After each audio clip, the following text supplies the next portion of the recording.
reproductive system includes all of the internal and external organs that help with reproduction. The internal sex organs are the ovaries, which are the female gonads, the fallopian tubes, which are two muscular tubes that connect the ovaries to the uterus, and the uterus, which is a strong muscular sac that the fetus can develop in. The neck of the uterus is called the cervix, and it protrudes into the vagina. At the opening of the vagina are the external sex organs, and these are usually just called the genitals, and they're in the vulva region. They include the labia, the clitoris, and the mons pubis. The ovaries are a pair of whitish organs about the size of walnuts. They're held in place slightly above and on either side of the uterus and fallopian tubes by ligaments. Specifically, there's the broad ligament, the ovarian ligament, and the suspensory ligament. And the suspensory ligament is particularly important because the ovarian artery, ovarian vein, and ovarian nerve plexus pass through it to reach the ovary.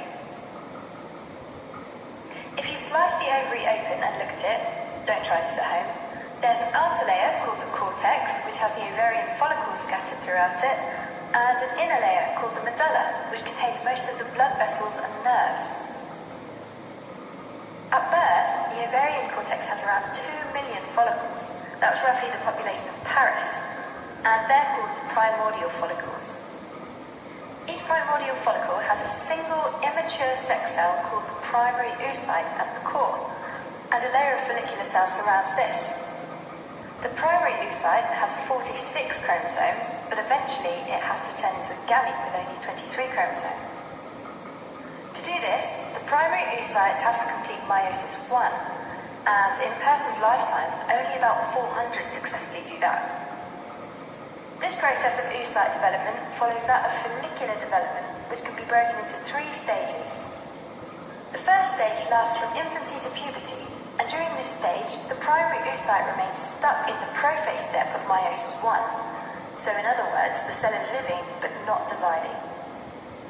Meanwhile, the primordial follicle turns into a primary follicle, meaning that the follicular cells surrounding the primary oocyte develop into granulosa cells. The second stage of follicular development begins for a few lucky primary follicles with the first menstrual cycle in puberty, and a few more primary follicles go into the second stage with each subsequent menstrual cycle. In the second stage, the primary follicles develop into secondary and eventually tertiary or Graafian follicles. In a secondary follicle, the primary oocyte is still in the prophase step of meiosis 1, but now the follicle has additional layers of granulosa cells as well as theca cells. Theca cells make androstenedione, which is a sex hormone precursor, and granulosa cells use the enzyme aromatase to convert it into estradiol, a member of the estrogen family. In a Graafian follicle, a central cavity called the antrum forms within the follicle, and the granulosa cells secrete a nourishing fluid for the primary oocyte directly into the antrum. The second stage takes roughly 70 to 85 days and results in a few fast-growing Graafian follicles. The third stage of follicular development starts when the Graafian follicles are ready and occurs during the follicular phase of the menstrual cycle. So let's briefly switch gears and go over to the highlights of the menstrual cycle to put that follicular phase into context.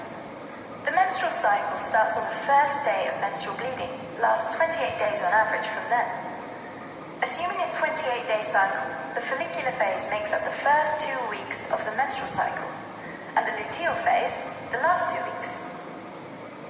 These 2 phases are separated by ovulation, which is when the follicle ruptures and releases an oocyte that is ready to be fertilized. This usually occurs on day 14 of a 28-day cycle. The menstrual cycle is ultimately controlled by the hypothalamus, which is at the base of the brain. Before puberty, the hypothalamus constantly secretes small amounts of a hormone called gonadotropin-releasing hormone, or GnRH.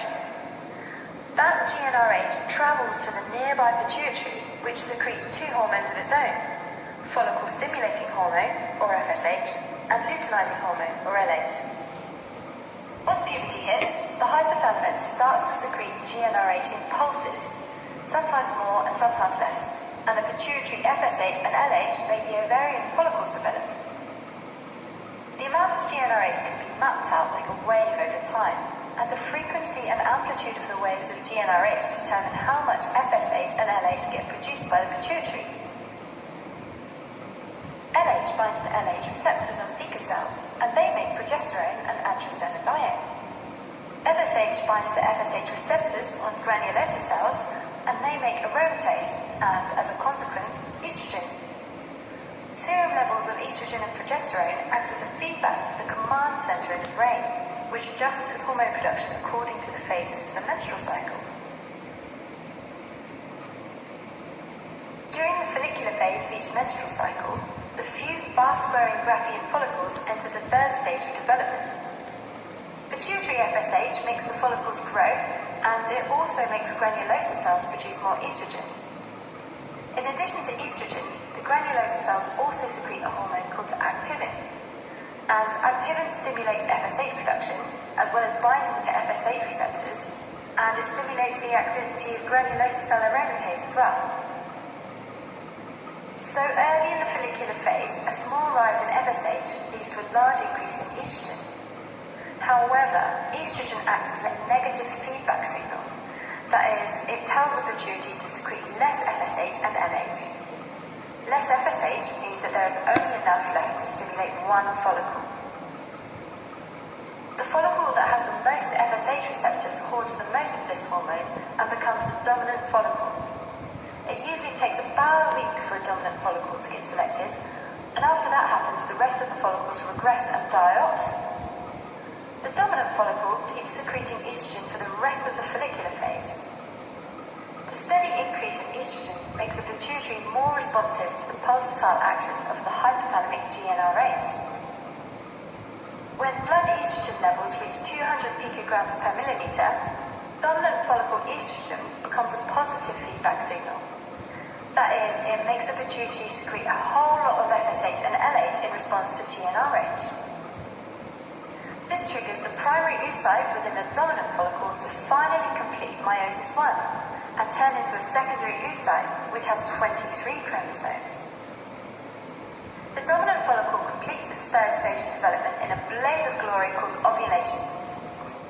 That's when the nearly 2 centimeter sized follicle ruptures and releases the tiny secondary oocyte into the fallopian tube. The secondary oocyte stops in metaphase of meiosis 2 and waits for fertilization as the menstrual cycle transitions into the luteal phase. The luteal phase makes up the second half of the menstrual cycle, week 3 and 4 of a 4-week cycle.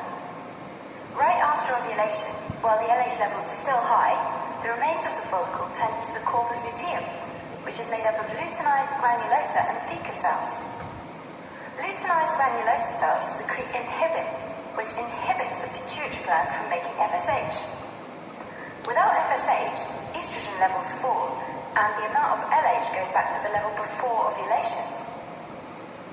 Luteinized theca cells respond to the low LH concentrations after ovulation by producing more progesterone.